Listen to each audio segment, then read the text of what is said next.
Mladi mariborski pevci na vaji najprej ogrejejo glasilke in razgibajo telo. Zelo dobro se počutim, ko slišim glasbo, pa tako lepo je. Bolj poslušam in cenim glasbo. Zdaj meni v prvem glasu je ful fajn včasih v tistih viščinah, ker se lahko prav živiš. Pri zboru smo večino časa pridni, nismo čisto vedno, večino časa.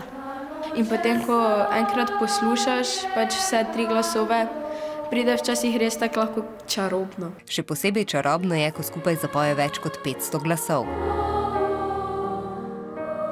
Za priprave na projekt Potujoča muzika so imeli komaj 3 mesece časa, pripravljali so se tudi na 2 pevskih nočeh, ko so prespali v šoli. Vseh 13 zborov pa je prvič skupaj zapelo šele na dan nastopa, na Generalki.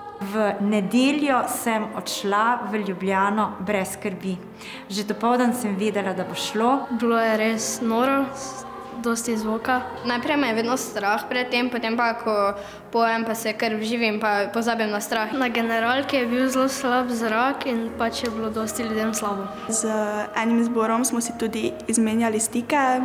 Z odra je gledati fenomenalno, pač ko vidiš tak 1000 ljudi, to je res ful dobro.